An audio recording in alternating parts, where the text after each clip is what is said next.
Hey everyone, welcome to the third episode of Circus with my friend and guest, Mr. Dillon Vance.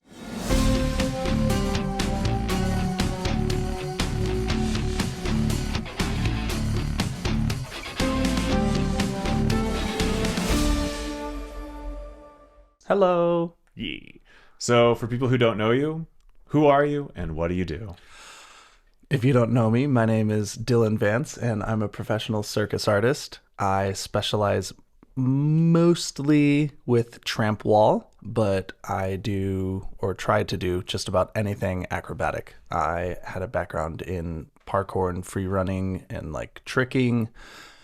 Before that, I was a competitive diver. And before that, I was just a country kid jumping on a backyard trampoline and climbing trees with my brothers.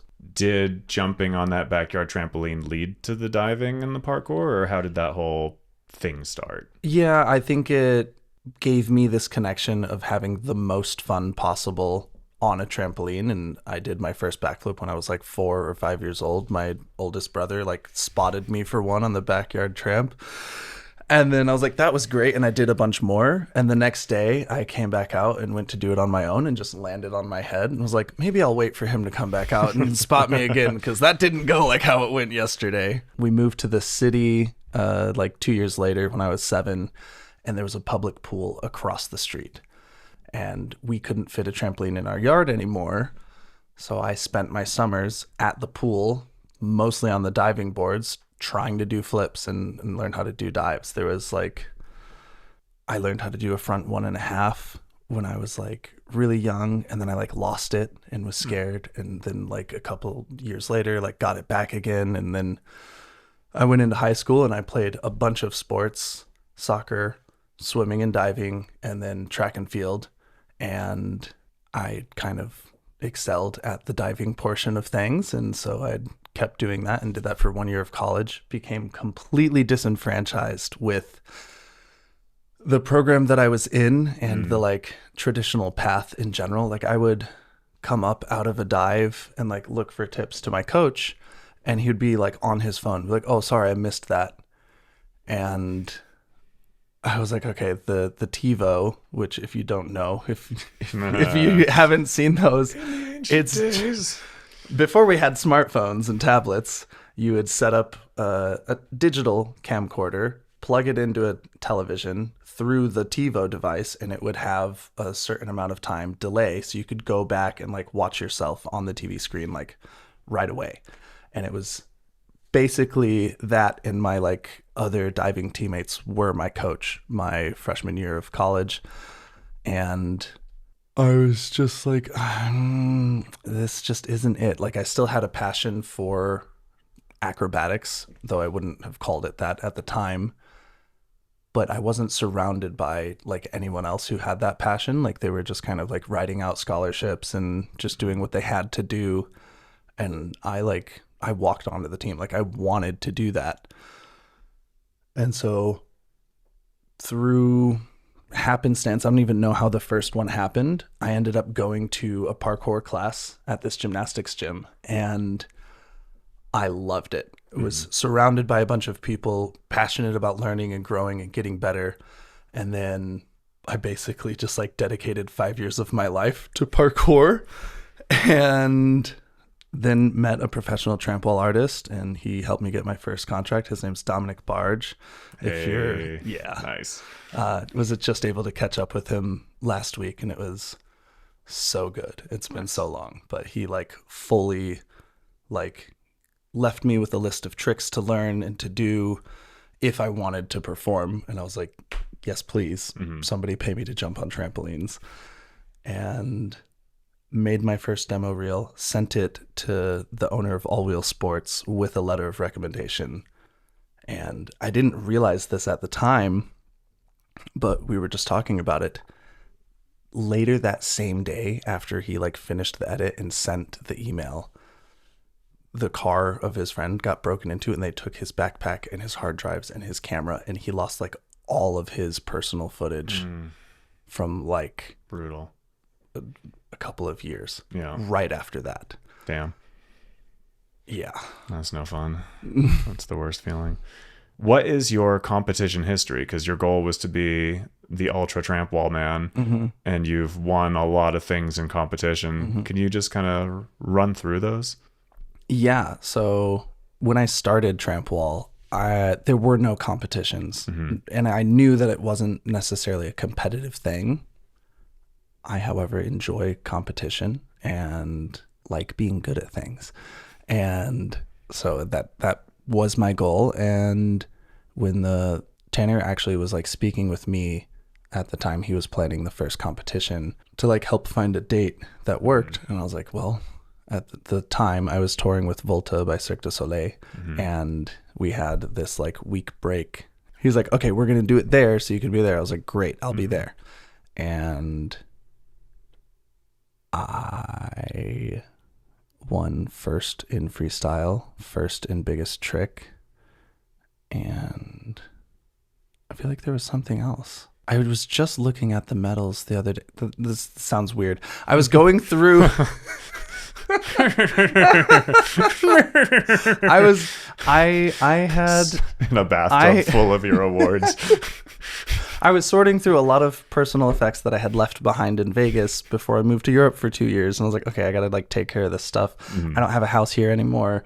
Like I don't have a place to put things. So I'm going to like vastly reduce things. And in the course of sorting through things to make sure I didn't like donate something hugely nostalgic or sentimental to me to Goodwill, I found the off-axis medals from the very first competition. Yeah. And there were 3 of them. And maybe that one was just like the second place for big air, but I could have sworn I got 3 first place medals, but there were no other events. And then I competed again at the 3rd off-axis games at the off-axis ranch. That was such a fun place. Yeah. And I won biggest trick again. So biggest trick the first time was your triple twisting swan, if I recall Triple twisting correctly. swan to what Rudy was it ball the out. second time? The second time it was walking Rudy to double pull over, double full. Stomped it. I was so stoked. That trick I had been working on for like over a year. Nice. And I had kind of landed it a couple times and was just like, okay, back to like timers and back to the drawing board. Got to like build up that foundation. And when it was finally ready, I competed at the Sunday House competition. I won the pedestal box game in double twisting swan to ball out. Obnoxious. That was awesome. actually very recently after I herniated a disc in my lumbar spine and had been like on the recovery path, and that was the most amount of tramp wall I had done in a long time. So I ended up not competing in biggest trick because we were a couple hours in and I was just like keeping moving the whole time because I was afraid that once I stopped I was going to get sore and tight and like be done. And so it was like 3 or 4 hours of like constant movement and motion, and like it actually helped because I was so afraid to hurt my back that I was like extra tight and extra clean. Like my legs would like split a bunch and do like certain like stylistic things that I thought helped. And I realized that I didn't actually need to do that if I just squeezed my core and squeezed my butt and squeezed my legs together. Shocker. Diving. Yeah. Weird. I didn't do Jake's first Tramp Wall Tribe competition, but oh no. You didn't do the one there was another in 24. There was another off-axis one. He did 2 or 3 at the off-axis ranch. I see. Okay. I did the last 2. Gotcha. And I don't remember if I got second or first in that one. I think Max J might have beat me out in the freestyle. I don't know. We should have I should write this stuff down. Pull them out of that trophy bathtub. And then the most recent Tramp Wall Tribe competition with Jake, I got second in freestyle and nothing in biggest trick, and that is okay because I was not prepared. That competition, I also actually was recovering from an injury. Fun. I was out of shows for like 2 months because of either re-herniating the disc in my spine or it aggravated the nerve root. And so I went back into shows like mid to late December and the competition was like early February. Yeah. So I had told him, I was like, I'll come. I can do freestyle for sure because, I can walk the wall, so I can at least do something fun with that. And I'll let you know sooner, you know, whether or not I'm going to do big trick or the box cam or whatever.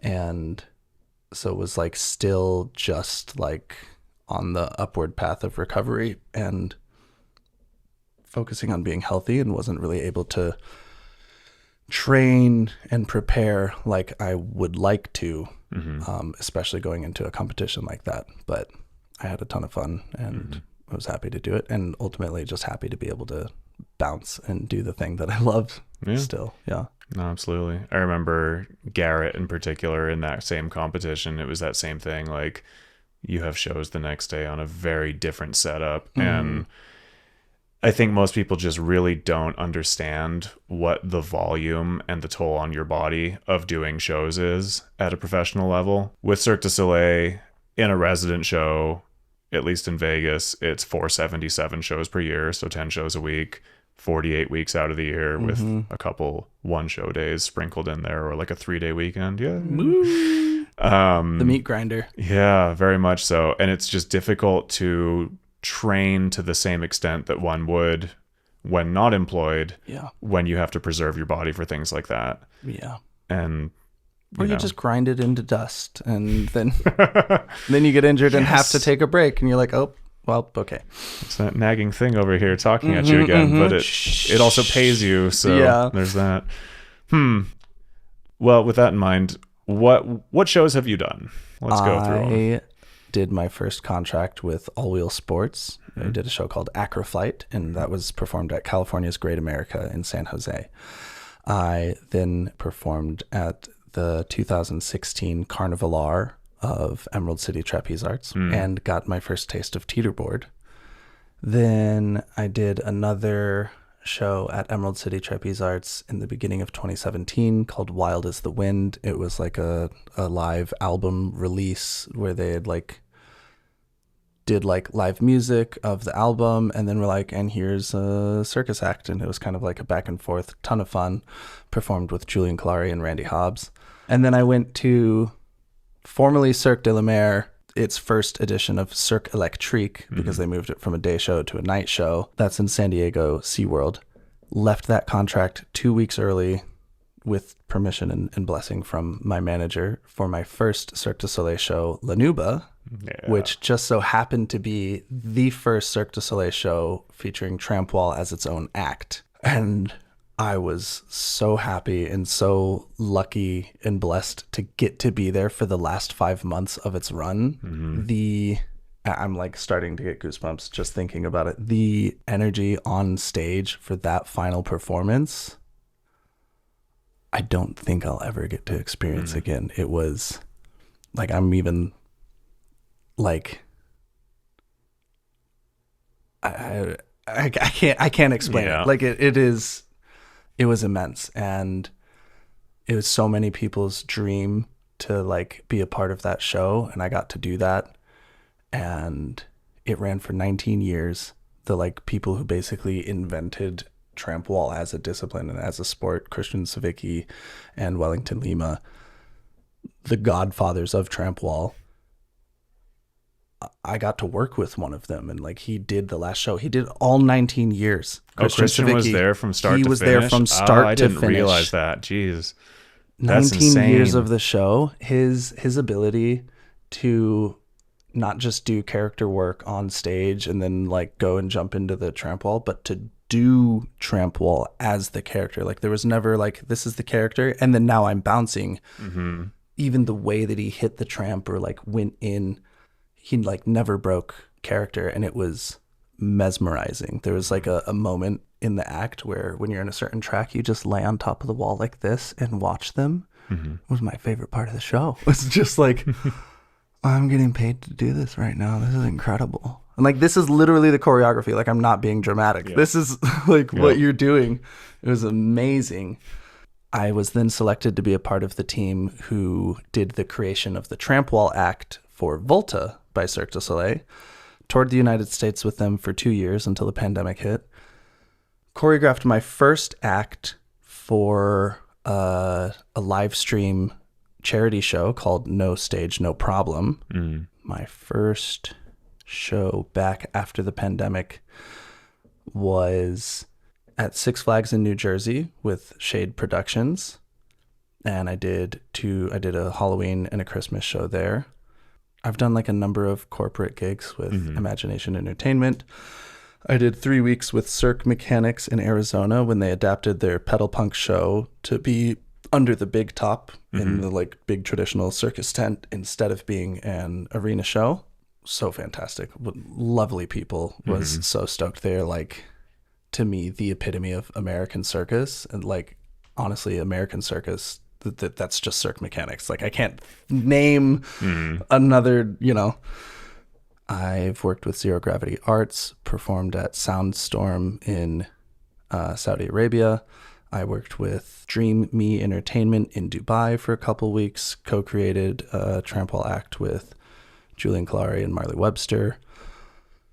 I did Butterfly Tramp for the first time with Cat Wall for a Flick Flack show in Nuremberg, Germany in the end of 2022.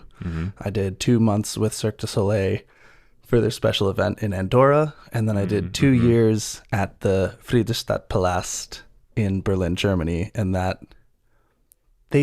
they say that they are the largest theater stage in the world, but I'm pretty sure that's not true anymore. Or there's like some specific clarification or definition of how exactly, like, what is the stage and what's not, because it's not the biggest arena and it's not the biggest theater, but it's the biggest theater stage in the world. Okay. Either way, it is like a magnificent theater in Berlin, Germany. And that was my first time being a captain of a Tramp Wall team and being in a leadership position to that extent. So as a captain, what are your sort of duties or responsibilities? The chief one is to make sure that the team is ready for each show and that we have as full of a team as possible. I choose who is doing what track, who is doing the solo. I communicate with the production on who the cast is going to be of the day. The act was meant to have 6 people on stage, and at our peak, we had 8 people on the team. So there was a rotation of 2 people going in and out of the show each week. And so I had to manage that rotation and the schedule for the week and trainings. And there's kind of a bit of like coaching involved in that as well. But ultimately, my job is to support the team to make sure that they are prepared and have everything that they need, and to be kind of like the bridge with the production and advocate for what the team needs, communicate what the production wants, and at times put my foot down and say no in the face of immense pressure to get the team to do certain things. But at the end of the day, it's our bodies and it's our lives, and we have the right to say no when we feel like what they're asking is not what's best, regardless of what contractual agreement we have. Was the team pretty cohesive with these things? Nice. Yeah. That always makes it much easier as a captain. Yeah. To be stuck between pressure in both directions is also something that happens there sometimes. Like 99% of the time, it was like a very unified team. Nice. Yeah. Okay. So one of the things I've experienced, and I fell into this mental trap as well when I was trying to get into performing, a lot of people focus on the wrong things. They're like, if I do this big, crazy, insane trick, surely Cirque du Soleil will be like, yeah, let's put that guy on stage. Yeah, exactly. No, not at Psych! As an artist captain, what kind of traits would you look for or value in performers? I would say being easy to work with, but that's not quite it. It's getting along well with others. It's contributing to the team dynamic and energy in a positive way, and ideally looking for ways to either just like be consistent enough to do the work that's necessary, or to go above and beyond and learn the other tracks in the show. So if somebody else goes out, you can step in and fill that gap and make yourself extremely useful in that way. Were you involved in any way in auditioning any other people for the team? Not really. I I was able to present and suggest certain people to like our manager and like the production team. But at the end of the day, I didn't have final say in who was hired. Gotcha. So it was like a yes and no. And sometimes they listened to me and sometimes they didn't. And only one time was I happy they didn't listen to me. Ricardo, what's up? Fair enough. He'll know. All right. When you yourself were auditioning for any of these shows, what was that process like? Whether it was Volta, La Nuba especially, or being in Berlin? So most of my auditions and hirings have been completely through video demo reel and like email interaction. My first Cirque du Soleil audition, which I kind of snuck into, and I have a whole YouTube video I remember going this in depth one. about Yep. this story. So Yep. maybe we can like link that below Yep, or do one of the definitely. little cards up top to go in depth about that. It was like we sat around for like 3 hours. And then they're like, okay, Tramp Wall people, we're going to take you back to where the trampoline is and you can get warmed up. And they're like, all right, cool, just warm up. We'll go watch like some more auditions and we'll come back. And they like, I swear they just walked out, grabbed the people, all of the people at the audition and came back and were like, okay, we're ready. And we're like, we had been like sitting in the Love Theater for like 3 hours doing nothing, just watching act after act, which was awesome. And they're like, okay, you're going to have a couple of minutes to warm up. It was literally like 2 minutes to warm up. And they're like, okay, cool. Let's see this and this and this and this. And it was a big lesson for me in you don't actually have something unless you can perform it under the most pressure with the no preparation. And so there were a number of things that I like wanted to show, like my little off-axis shirk and porpoisey type stuff. Because they're like, hey, do you do anything that's off-axis? I was like, oh yeah, check this out. And I just crashed. Like I just flopped on the trampoline. And there were even like some things on the wall that I thought I was like good and consistent with and were just like rough. And so that was a big learning experience. Cirque de la Mer's audition was a ton of fun. We did like some choreography. But before we even got to that, they basically did this like fitness test. It was brutal. It was like a CrossFit workout blending like circus elements. And so like even if you were talented in trampoline or any other discipline, they wouldn't even see it because they're like, if you can't get through this, you won't last in this show. And it was crazy. But then we got to do like choreography as a lizard. And then they asked us to do like an 8-bounce trampoline routine with no doubles. And they were like very specific about that. And I was like, okay, I hear you. And I did that. There was somebody else who wanted to show off and decided to pull some doubles. And they were like, fine, but he didn't get hired. And like, come to find out in the audition, they're not just looking at what you can do physically. They're looking at how you get along with the team in the audition process. Are you being competitive or are you being cooperative? Yep. And I don't know if I already knew them or if I just like bonded during the audition, but I was like getting along well with others in the team. And Sean Underdew had done a couple of years there previously, and he like went to the like people who make the decisions and he's like, you need to hire that guy. Nice. Very grateful for that. That was a fantastic show. The audition for the House of Dancing Waters, also brutal. Holy moly. Tumbling passes, conditioning. They did the beep test, which if you don't know, it's like a shuttle run. So I'm going to run from here to here and back. And it's like, 25 yards, 25 meters. But there's like a tempo beep. And then you have to get to the other one by the next beep. And maybe that's 30 seconds in the beginning. And then it's 25 seconds. And then it's 20 seconds. And then 18, 17. And so as you go further into this, you have to run faster as you get more tired. And by the end, it was me and Troy Taz Castaneda. Nice. Another like fantastic friend from the audition process, just hanging in there and just going and going. It was exhausting. I always feel like House of Dancing Water or Dragon shows in general, but that specific one, it's like the Navy SEALs of Circus kind of thing, where it's like, we're going to get the people who are willing to just do the thing. Mm-hmm. So hard. Yeah, it was really intense. That's a hard show. That's and then, a lot. Oh, there's more. Yeah, no, well, Of course. you have to make it through that, and then you get to go to the second day where then you get to do like diving and stuff in the pool and like have some fun. They've weeded out the week already, so to speak.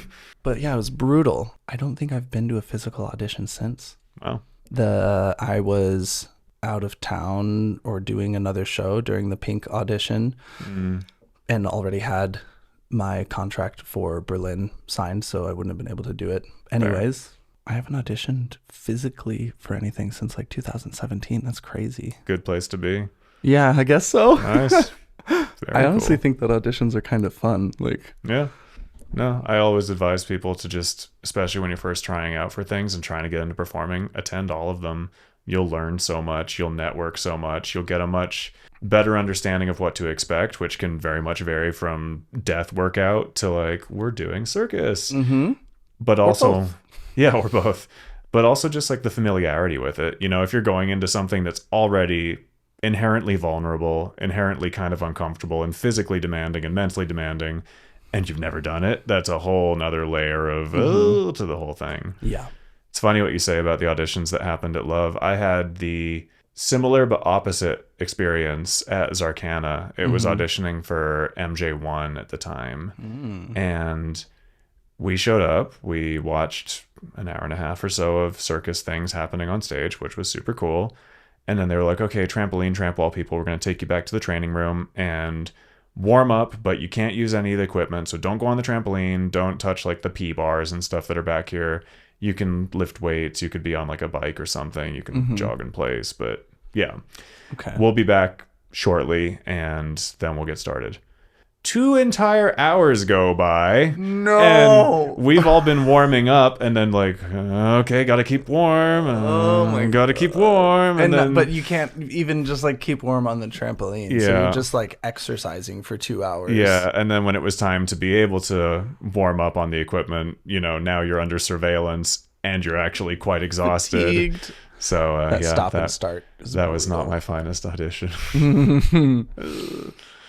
With some of the auditions that you attended, like House of Dancing Water, where you didn't wind up working there, were those still valuable experiences? Like, what would you take away from it? And what advice would you give to people who put a tremendous amount of pressure on themselves when they go to auditions with this expectation that, oh, this is it, this is the moment, and then sometimes it just isn't?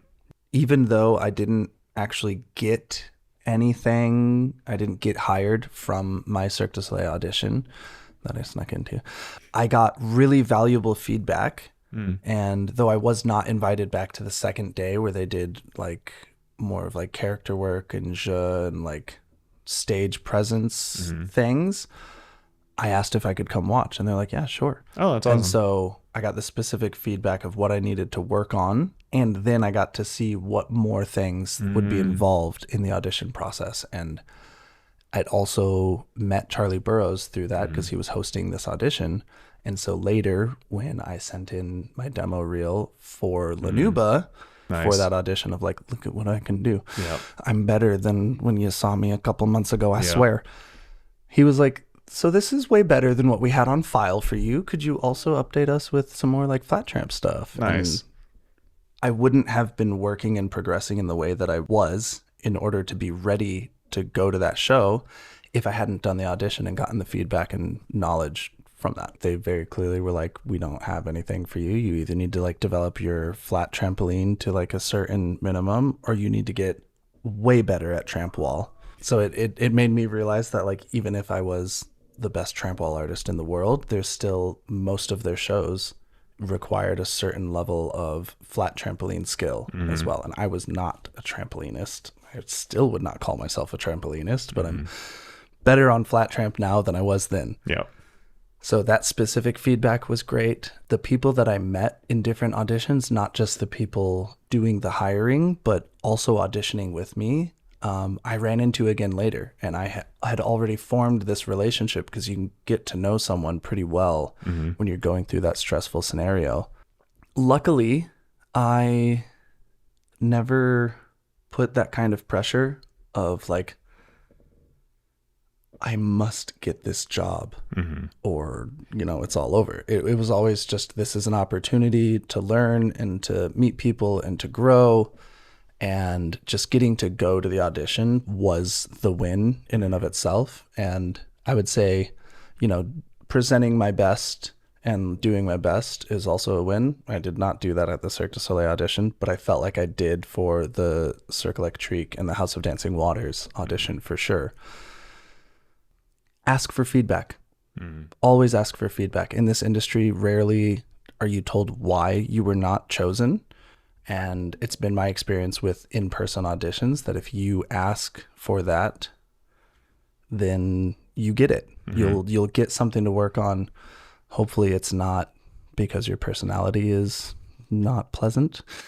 We just didn't like who you were. All skills great, but so if there is something specific that you need to work on, you can get that information and take that moving forward. I just remembered that I did audition with Off Axis for the revival of Ringling Brothers Barnum and Bailey tour. I did a little Tramp Wall act with them, and it was actually a ton of fun. But they did offer Off Axis a contract, but they were looking for more flat tramp, and he's like, we don't really do that. If you don't want like wall or ramps, like we're out.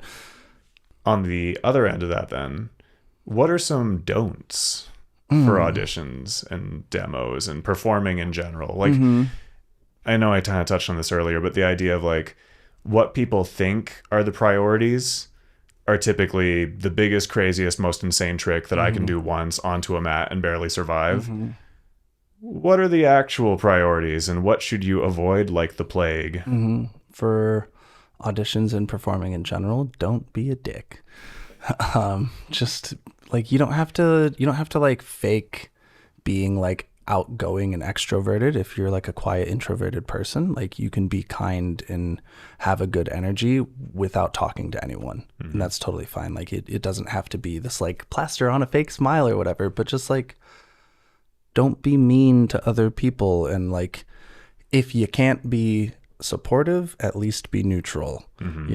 Don't be like frustrated with yourself. A lot of things, like even if you do mess up, just like keep going, because you can learn a lot in an audition of how someone's going to be on stage by when things don't go their way, and your ability to keep the momentum going or like redirect and like stay safe and like keep a smile on or like stay in character, because most of the time the audience doesn't know you messed up unless you tell them. On Tramp Wall, you mess up your skill back to the top and you fall back in, you just come right back up and just like keep smiling and just keep it going and be like, do, totally meant to do that. And they'll have no idea. Yeah. Demo reels, don't show things that aren't solid, that you're not prepared to do every day when you have 60% of your energy and you're tired and you're sore and you don't want to be there. And like, it's not about the peak that you can do. It's about what you can consistently do 10 times a week, 477 times a year, 4 times a day, after a training, after being tired, after a breakup, when like, you have no motivation for anything. In weird lighting that somewhat blinds you, in a costume piece where you can't do anything, or like it really needs to be like at that 60%. So you can show your 100% or whatever you're doing on stage, but just don't put things that you're not actually solid in, because they're hiring you to do that thing. And if you can't do that thing, then you're like false advertising, and you're going to end up in way worse of a situation than if you like show this much and show up with the capability to do more. That's so real. I remember at Love, like we never had access to a trampoline before you were doing the trampoline act. We had that one backstage that you auditioned on, but that didn't feel anything like the trampolines on stage, and it was twice as big because the big ones were 6x6. Yeah. Like you had to be able to do those skills cold, exhausted. And I actually had a really unhealthy warm-up style that I used to do when I was training to get into Cirque, because I was living in LA and I would drive for 1.5 to 2 hours to get to the gym, have a 3-hour open gym session, and then that same commute home. So I would start with the biggest trick that I thought I could survive reliably. And I did an adrenal warm up instead of an actual responsible warm up. Oh my goodness. And it was a horrible idea. And it worked in my 20s. It wouldn't work now. But that sounds it did. terrible. It was terrible. But it took the really big skills and tricks, and it took them off this pedestal of like, oh, and it made it, this is literally my warm up now. Yeah. I can do this under any circumstances kind of thing. And from a psychological perspective, that was extremely helpful. Yes. It helped me level up a lot faster, and it also helped me with shows because I was just like, I can do a full half, whatever, No sure. problem. Put me in. You want a front full? Done.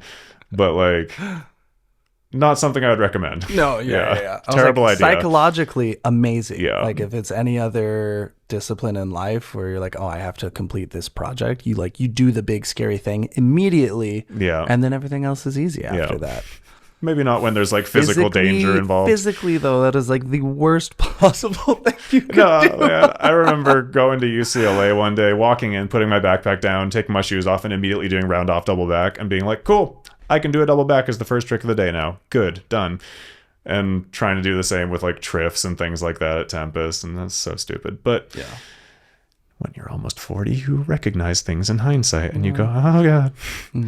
I was always curious how you discovered Tramp Wall in the first place. So did you meet Dom at like a parkour gym or what happened there? So I, there was one gym, it was called Ariel's and Branny's at the time. And I used to like clean their bathrooms at the end of open gym so I could go to open gym for free because I didn't have enough money to go. There were like other times where I was like borrowing money from my little sister so I could go to open gym and train. Yeah,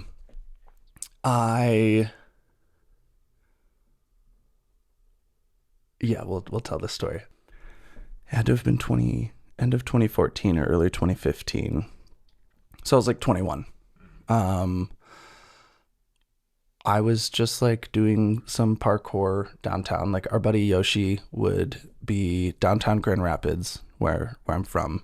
There's Rosa Parks Circle, which is just like kind of like a central part of the city where there's a lot of public events or just kind of people hang out because there's shops over there, bars over there. It's a good space. And so he would be on the corner busking, just playing his guitar and singing with his guitar case open to give money. And we would like just either hang out or like, you know, sometimes do some flips and kind of like draw some attention in a crowd. And my buddy Wade looks at me and is like, you want to go for a run? I was like, sure. And so he just takes off and we're just going through, just doing lines of parkour. And I'm just like following him. So wherever he's going, I'm going. And we're going to cross this main street. And I see there's a police officer with their lights on who has pulled over this like SUV here. The police officer is out talking to the person, and I see Wade just like set our path directly between those two vehicles. And I'm like, okay. There's like, you know, a good amount of space in between. As he goes through, he does a side flip right in front of the police cruiser and keeps going. So I do a flip too, and we keep going. We're going down this alleyway, and he just looks over his shoulder and goes, he's coming. I was like, what? And I look back. The police officer had gotten back in his cruiser and was pulling down the alleyway after us. Oh, jeez. So this begins the one and only time that I have fled from the police. Oh, jeez. And we go around up into a parking garage, down like the backside entrance, because like this is our town. We've been training parkour, and I'd been training parkour and free running for 5 years. Wade had kind of been doing it his whole life, but like 7 or 8 as like a discipline. We escape. We're chilling. We're walking down a different main street, and I go to jaywalk and cross the street, and he's like, I wouldn't do that. I was like, it'll be fine. And I'm like halfway across the street, and that police officer is there and just flips on his lights. I was like, you know what? Okay. Yeah. I'll talk to him, explain to him what parkour is and what we were doing, and it'll all be fine. He is very upset. He asks me to like put my hands behind my back. I'm like, okay, whatever. We'll sort this out very quickly. He cuffs me. He puts me in. He asks for my name. I give it. He runs my information. And then he starts telling me that I'm under arrest. And I'm like, for what? He's like, you have a bench warrant out for your arrest because a bench warrant being you failed to show up to court. And if you are summoned to court and do not show up without explaining why you didn't go, then they will place a warrant for your arrest. Did not know that until I was being arrested for it. I had a whole bunch of unpaid, not just parking tickets, but speeding tickets, driving without proof of insurance, a number of things that had caused me to have money that I owed the government that I didn't pay. And when they sent me a thing saying like, hey, you have a court date to explain why you can't pay this, I'm like, I can't pay it because I'm broke and I'm not going to go to that court date because I'm working. Like, I'm not going to waste my time with that. I should have taken the time to go like, hey, sorry, I can't pay. Let's do a payment plan or something and figure this out so I don't get my license revoked or arrested. Both of those things happened. Luke Shupp and our buddy Yoshi had been like with me earlier in the night, came to bail me out. They told them how much it was and they're like, never mind. And just let him rot. And so I'm like calling like members of my family. They were like at a party for like my older brother's birthday or like some event. And then like finally like got word through so they knew. And I don't remember if they called me back and told me that they were going to let me stay the night or if they just let me stay the night. And they're like, oh yeah, we got your voicemail, but we decided that like you should, it's time to make some changes. Cause for those 5 years that I had like dedicated my life to parkour, I was focused on like my own physical health and nothing else. And so I was like training and working out and sleeping 12 hours a day on my parents' couch and working part-time as a server assistant, donating plasma to have enough money to go to open gym and buy all organic food. I don't know if you'll be able to see, but they look like track marks, but they're from donating plasma. I have little IV scars. Gotcha. So it was a whole thing. And so when my dad got me out the next morning, he was like, I paid your bail, but you're going to pay it back. And you have like 1 week to get a job or you're out. And I was like, okay. Wow. And For the Kids Gymnastics had just moved into this huge, like immaculate facility. They have like 8 in-ground trampolines, 2 tramp walls, tumble track, vault, beams, spring floor, like everything you need for a gymnastics gym and then some. And I was like, well, I hope that they're hiring. And that next day I called the owner to see if they were looking for coaches or anything. They're like, yeah, we're always looking for coaches. When can you come in? I was like, how about tomorrow? They're like, great. Tomorrow at noon. We'll see you there. And I sit down with Alyssa Vance, no relation. We must have some common ancestry, obviously, with the same last name. So I sit down for the interview and she like looks at the paper, looks at me and is like, nice last name. I was like, thanks. And then it was basically just like, when can you start?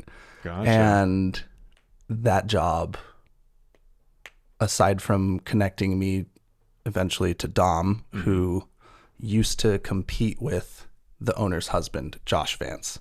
I see. And so he was on a break from a Catwall tour, Catwall being mostly Trampwall. Well, I know it as a Trampwall company, but a circus company that does shows mostly throughout Europe and is very well known for their like signature plexiglass wall Trampwall act. He was on a break from a tour with them and was coming to stay with the Vances and train at For the Kids for like a week or two. So Josh Vance is like, hey, I have a friend coming in that you should meet. He'll be training at the gym at like 10:30 tomorrow.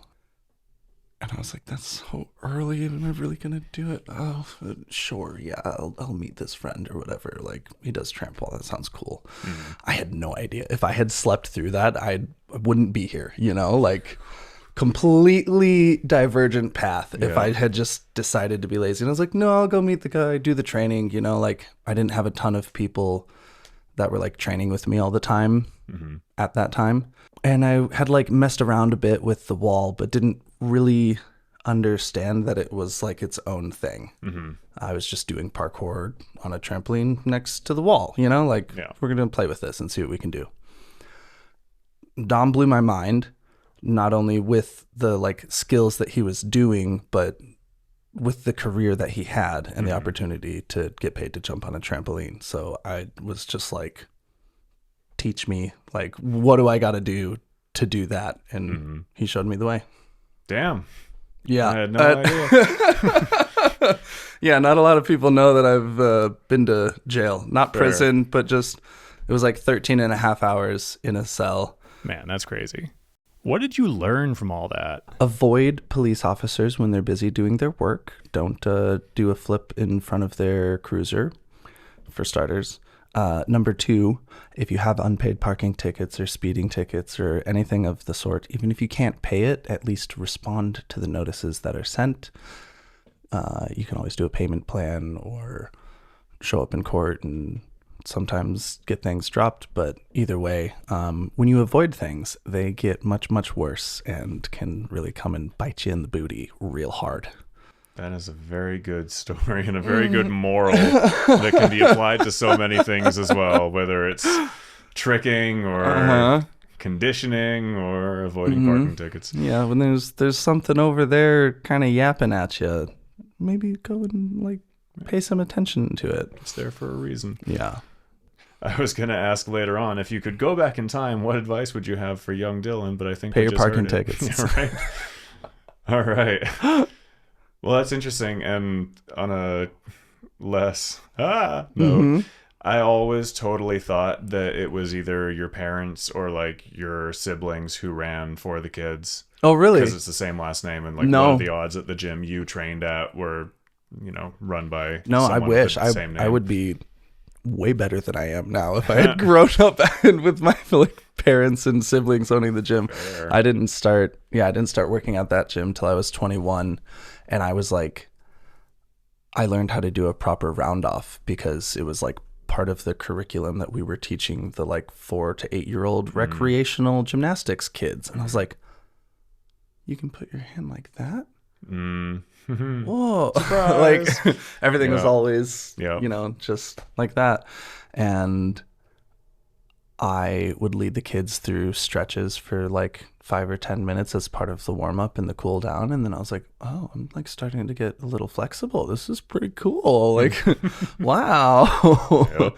So that kind of really like laid a solid foundation for me. Nice. Do you feel like between that, the diving, the parkour, the tricking, all these things influenced your approach to Tramp Wall and the way that you kind of, because you learned Tramp Wall really fast. I remember that, and I know that you had a pretty solid foundation and all these other things. Of those things, what kind of lessons or aspects do you think helped you along the way? I was actually just talking to somebody about this. They'd asked a similar question, and I love it because I feel like my diving and parkour background both contributed very heavily to me being very ready to learn Tramp Wall very quickly. In diving, it wasn't just the like acrobatic awareness and ability to flip and twist with a certain amount of technique and cleanliness that like set me up for success, but my high school coach, Andy Blaine, did so much good work. And like the more I learn about coaching and the psychology of sport and all of these things, the more I am grateful for the work that he did of little things like you're going to stand on the end of the board, you're going to count to 3 in your head, and you're going to go. And like when you're on a diving board and you do a back dive, you have a certain amount of oscillations that you take before you do the trick. And it was little things like no more than 10 oscillations.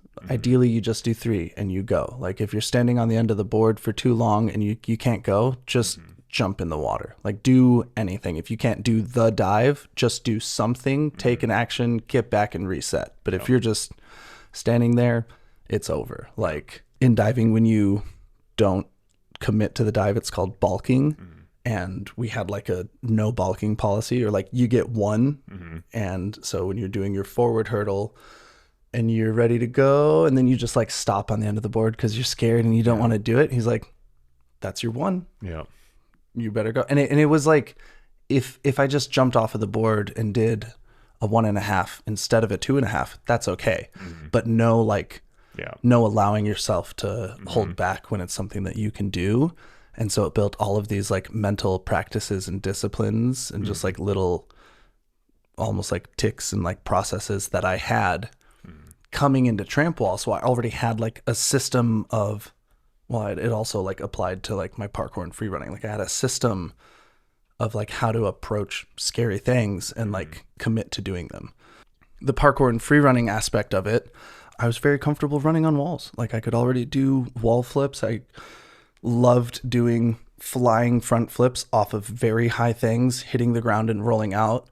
And so I was jumping off of 10, 12 foot things going to like grass or concrete. And so then when I was standing on top of an 8 or 10 foot wall, looking at a trampoline and pads everywhere, I was kind of like, what's the worst that could happen? Little did I know.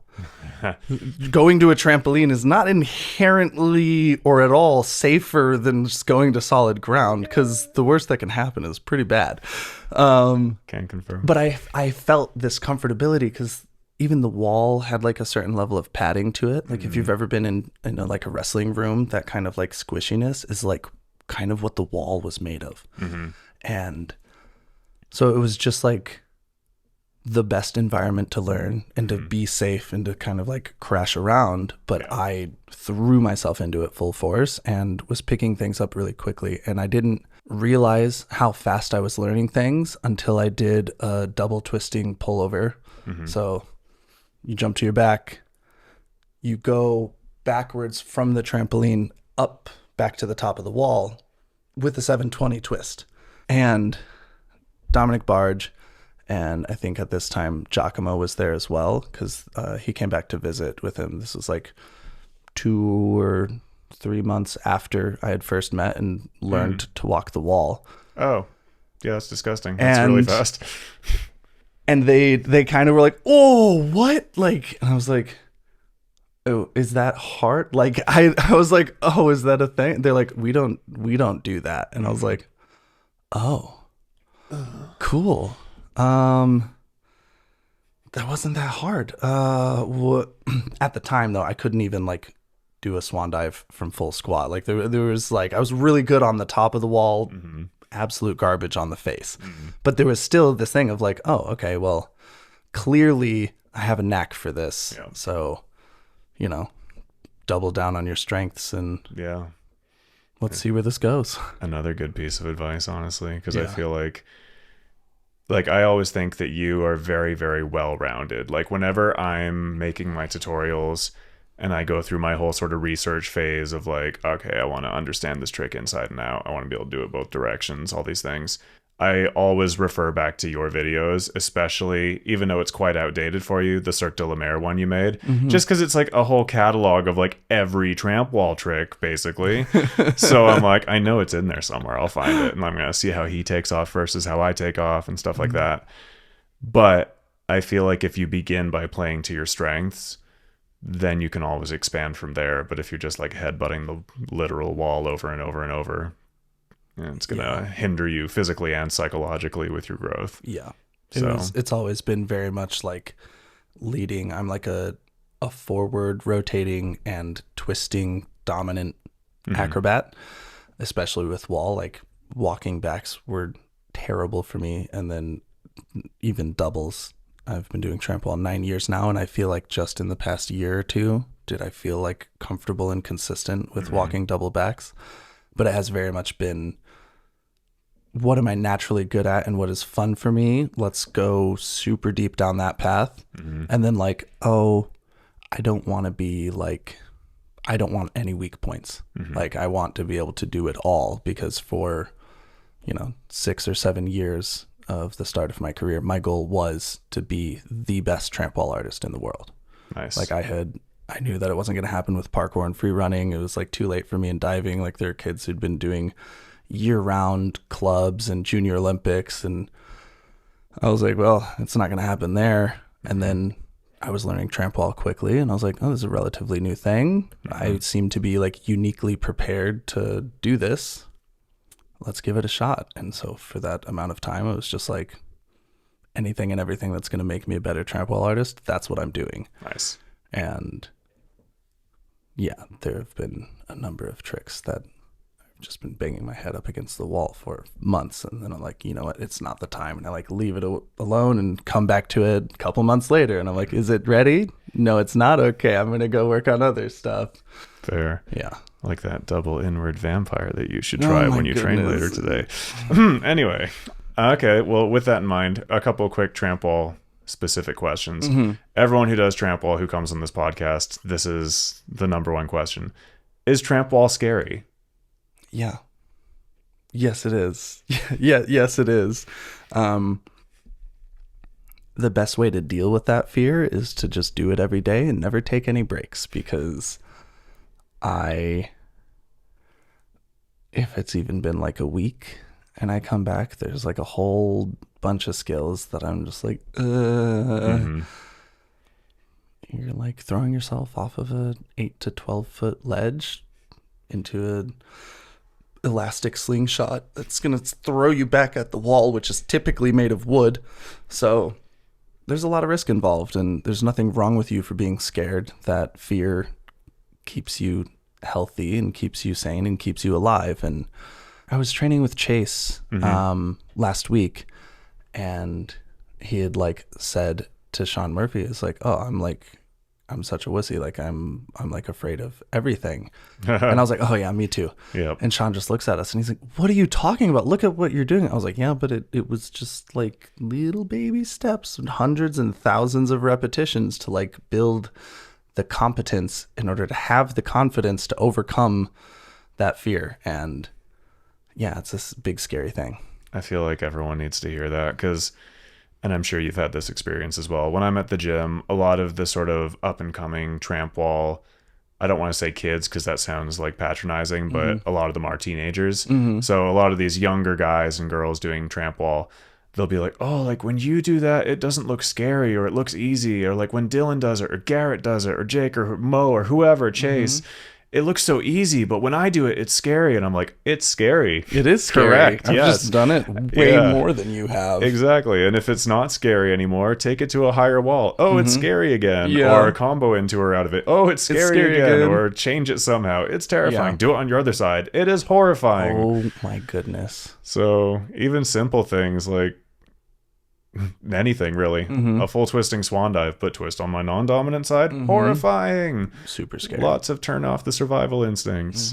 But what is your favorite trick on tramp wall, if you have one, out of your Pokedex? It's probably just the double twisting swan dive. It is a ton of fun.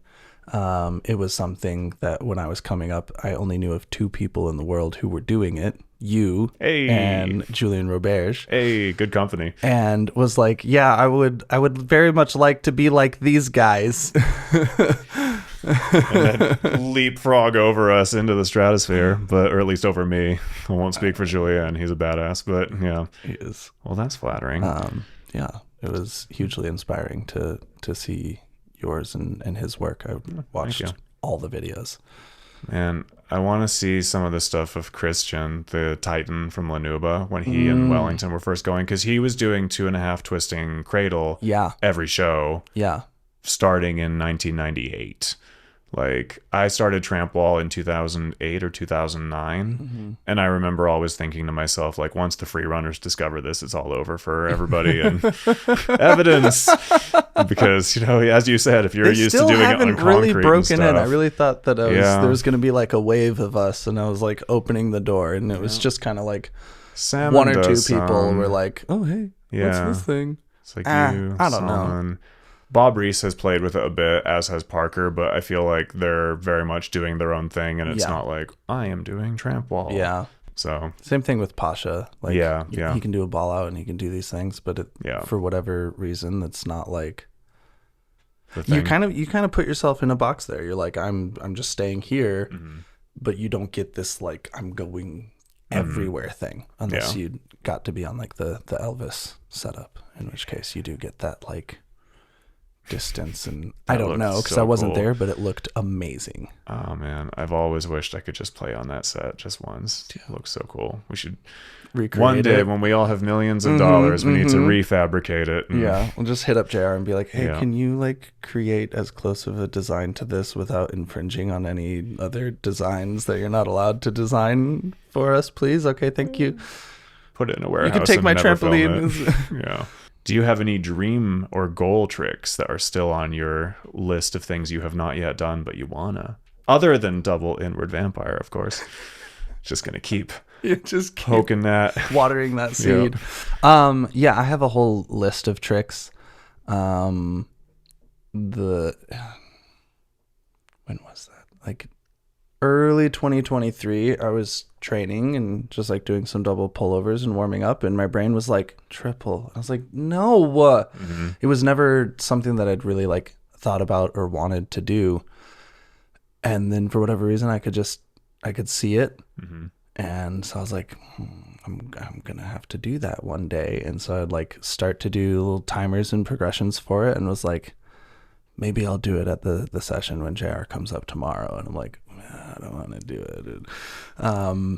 There's another trick, which I'm calling pullover palm back, but I see where you're going there, I think. Inward or no? No. So Oh, if I'm standing on the edge of the wall here, I just do a backdrop, and then I do a pull over, and I let my feet miss the corner, and then I put my hands on the corner as I'm coming up, pop, back tuck to the top of the wall.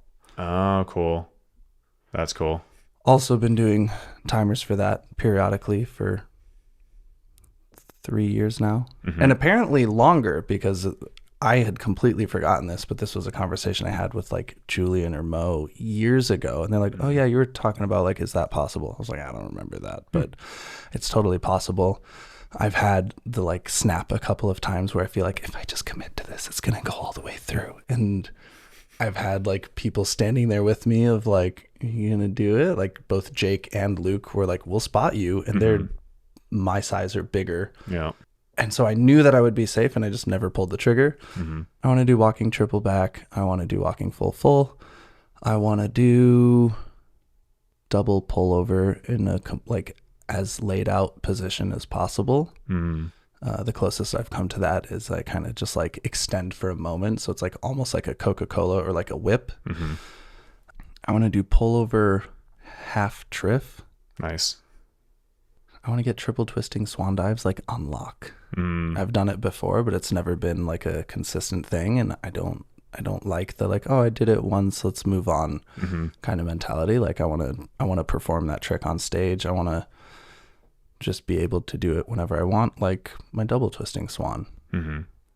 Well, I saw you do it at the off-axis competition many a year. I think it was like 7 years ago. 7 years ago? Yeah, Damn. that was like beginning of 2018, I think.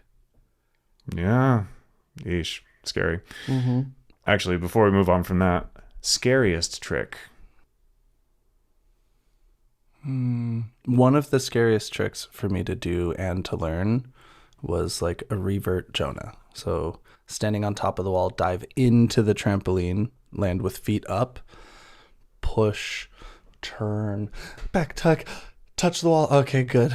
No part of my body touched the wall that wasn't supposed to. I'm okay. Scariest to learn was probably a walking double back or a double pullover, because there's only so many timers that could be done. And the timer for double pullover was like, you're going to do a pullover You're going to let yourself slightly over rotate. I'm going to catch your shoulders and then put you back on your feet. So you just get like a feeling of going horrible beyond. Timer. I'm sorry to whoever that was. There's so many better ways of doing that. Well, now I know you can just stack a bunch of mats and just like roll over onto the mats on your back instead of just like one guy, like, I'm going to catch you and put you back down. Trust fall. Yeah. Oh, God. It worked, though, because I was like, all right, I got the feeling. They're like, all right, do it. If this helps anyone who's learning a double pullover, you can also turn sideways and do it like a double side flip, and then you know where you are. Wow. That's how I did it. Or you could do a late half twist and roll out of it like you're doing a timer for a full out, which does require quite a bit of awareness and timing and other things, but made it a hell of a lot more approachable just to do this. Mm-hmm. I actually wound up learning double pullover on Tramp Wall once I had done it as a double side by just gradually making it more and more straight, but looking over my shoulder. So I would watch the flip the entire time, but stay square with my body. So you could like see where you were? Yeah. And then eventually Have you talked I to was Chase just like, about this? No. You should, because Is that something he's working on? Because I don't think it's something he's working on, but I think it's something that was like, I did sounds that like a Chasey thing. a couple times, couldn't see where I was, and was like, screw that. Okay, no. And I'm like, yeah, you just don't see. That's just Yeah, how right. that trick goes.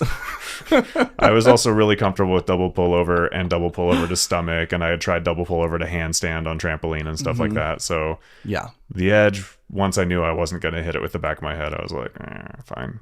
But good to know. Okay. Yeah. If there were any roles or shows or things that you haven't done that you wish you could, yeah.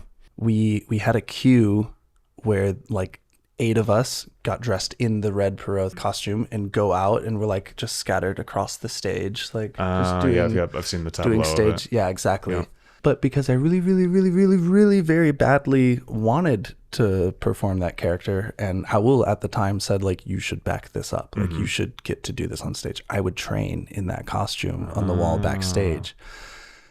And I didn't fully realize it at the time, but I also made like a YouTube video in that costume and like posted it on my YouTube, which might have broken my, contract with Cirque du Soleil, because that's like their costume, whatever. But it was a ton of fun, and it was a good challenge. But unfortunately, I did not actually get to perform as the Red Perot in Lanuba. I actually wished that I could have backed up the Titan, Christian Savicki's character. Oh, interesting. I wanted to do both. Yeah. Because I think that would be, they're like such extreme opposites, and I think I'm capable of doing both. And the opportunity to have like a specific character that I'm playing on stage and blending it with acrobatics and like being a main character throughout an entire show is still something that I want to do. So would love to get that opportunity, or to do like a revival or like memorial act of that would be incredible. Otherwise, there's not like a specific, the Blackbird from Love. I cried laughing the first time I saw that character, and I don't even remember if it was like a full couple minutes of him on stage or just him doing like a couple seconds of a bit. It's a couple minutes. Whoever's doing it, and the full character interacting and messing with the audience a bit. Yeah. Yeah. I loved it. It was hilarious. I literally cried laughing. Nice. What advice would you have for anyone who wanted to get into Tramp Wall? As not necessarily performing it, but just doing Tramp Wall. Find a coach. Or but like literally just anyone who knows what they're doing.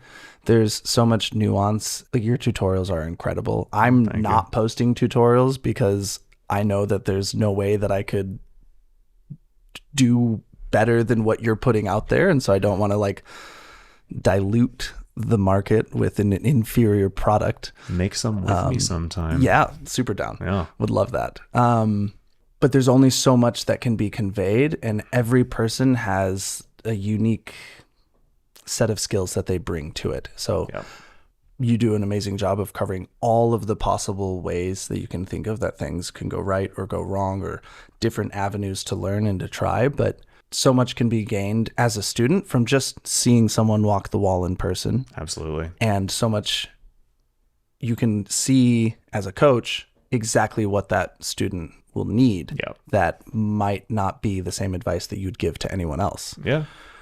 And it's dangerous. So you need someone there to say like, hey, this is how you do it as safe as possible. Or like, yeah, actually that's a really good idea. Keep going with that. Or that's probably a really bad idea and you should never ever do that again. Yeah. Yeah. But just take it slow, have like patience with it, walk the wall with both legs on top so that you never have to worry about if you need to switch for a trick later. Just be comfortable with both. Yep. Everybody has their preferred favored side, but if you cannot put the other foot on top, you're just setting yourself up for failure down the road and or potential like hip issues from always leaning a little bit that way. Like I'll always ask people, which leg do you run with? And they're like, my left. I'm like, no, not on Tramp Wall. Like on the ground, which leg are you running with? And they're like, what do you mean? I'm like, answer the question. They're like, both. I'm like, yes, exactly. So why are we trying to like only do one on the wall? Like unless you only have one, you know, which is understandable. But if you have both of your legs, you should use both of your legs. We don't ideally favor or only like pull ourselves forward with one leg when we're walking and running on the ground. It should be no different on the wall. Very much agreed. And something I wish I knew when I started, because as someone who my dominant twisting side is to the left and my natural run stance is with the left foot on top, because I think that's true of most people because they're just replicating their hurdle stance from their round off, and a left round off that totally twists to the right. Wait. Yeah. So I was always struggling with like full twisting cradles and things like that. I could do it, but it looked and felt terrible because I was just like wrapping into myself a twist style instead of just opening my hip. So that's one of the things I harp on as early as I can with students when they can run the wall reliably. I'm like, you should do this the other way. Which way do you prefer to twist? You should kind of maybe perhaps do more on the other way kind of thing. Okay. What advice would you have for people who are already doing the thing, let's say Tramp Wall, and they want to get into performing? Make a demo reel. Make it a minute and a half or less, ideally. Keep it small. Show the things that you can do the best, and then send it to as many companies as you can and just be like, hey, and even if they don't hire you in the time, at least they like are familiar with your name, and then you can show progress later as you progress. Again, like you need to get around other people or reach out to other people and not just make a name for yourself, but like make friends and have connections and like seek the advice of people who are where you want to be, because 99% of the people in this community are friendly and helpful. And worst case scenario, they ignore your message on Instagram. Best case scenario, they're like, oh, actually, this show very badly needs like new performers, and that would be a perfect like first show for you. Or like, hey, maybe don't do that because you're not ready for it, or, you know, just get some kind of guidance if you can. What is, because a lot of these people will be coming from a somewhat different background.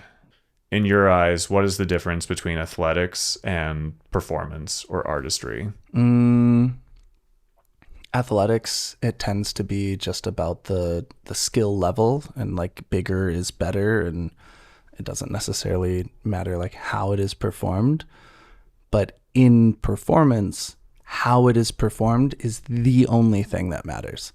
Like, we're not really in the age of like traditional circus where it's just like, all right, and now he's going to attempt a triple backflip, drum roll please, and boom, there it is. You know, like it's more about like even just how you walk the wall or doing a simple pullover, and instead of just like landing it and being like, yeah, you like open and present and connect with somebody, and it's live performance. So there's somebody right there that you can make eye contact with and like look at them as you like drop into the tramp. Like that matters so much more than what skills you can do, which is another reason why it's super important to be really solid in the skills that you're trying to perform.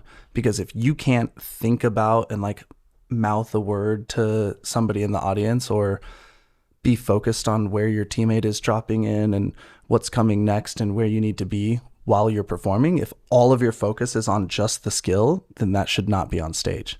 Like you need to have your awareness elsewhere, so the trick should be automatic. I always think of it like if you were a singer on stage and you're having to be like, oh, how do I hit this next note? Maybe you need to rehearse that until it's autonomous, because no, that's a terrifying place to be. Okay, a couple more quick rapid fire questions then for you. How do you feel about Tramp Wall's increasing popularity on social media? That is an excellent question.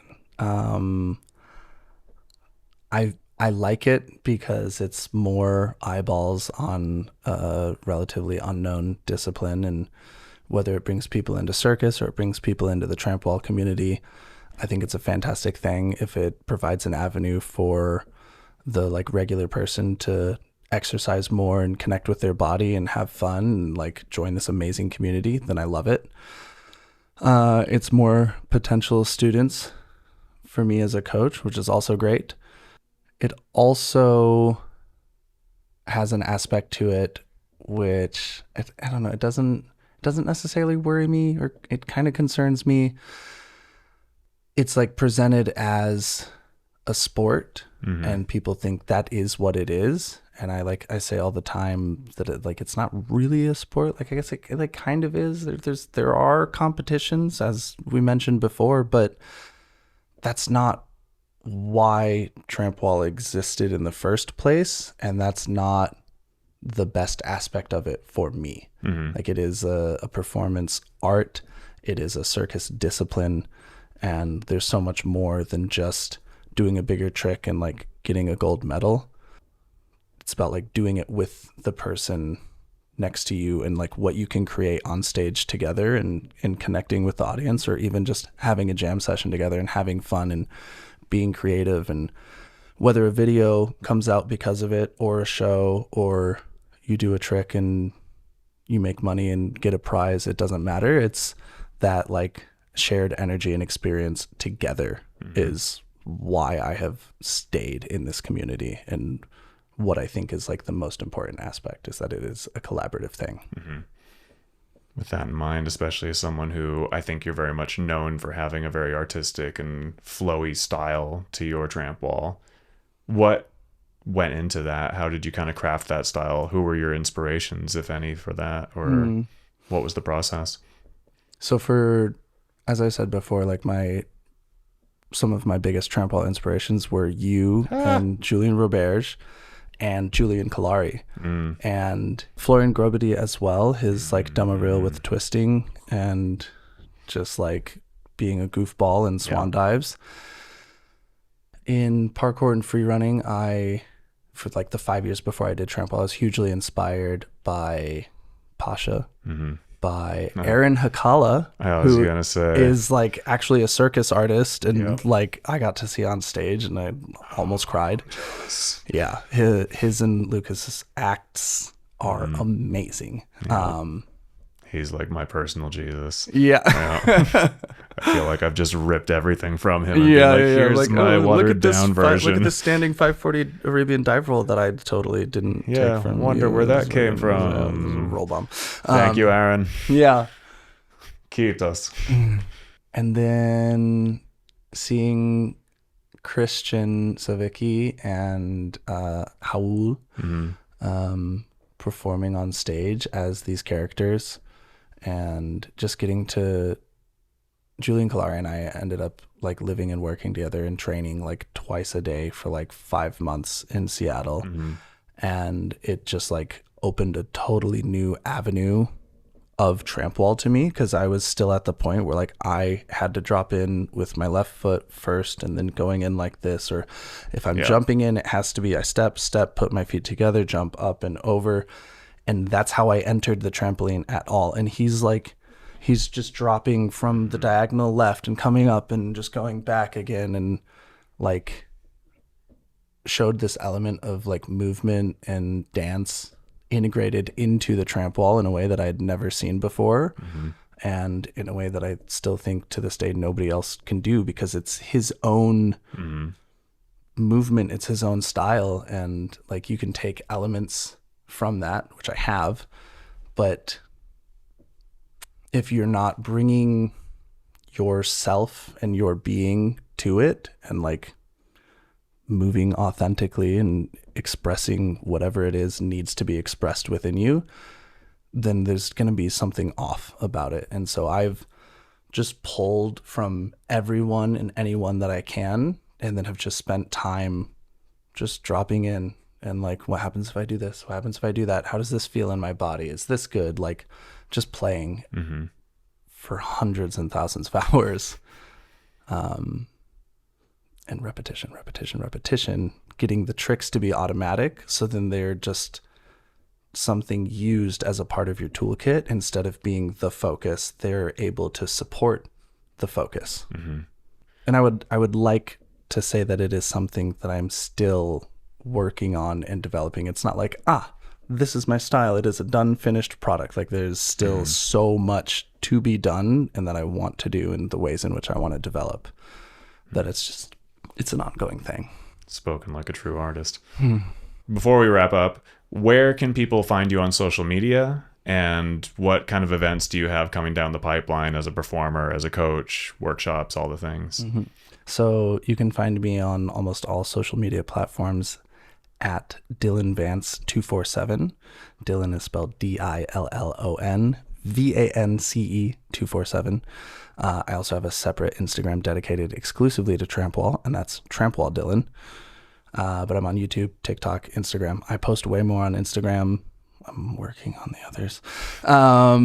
I will probably be having another workshop in Poland in the first or second week of October. Nice. And I am in the midst of like finalizing some plans to make that happen. In Warsaw or where?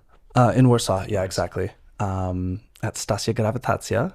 And outside of that, I will be doing some rehearsals with a company in France, Horse, and I'm super excited to work with them and do that. And then I have some other potential work here and there, but I'll mostly be freelancing in Europe for the coming 6, hopefully 12 months. Nice. And yeah.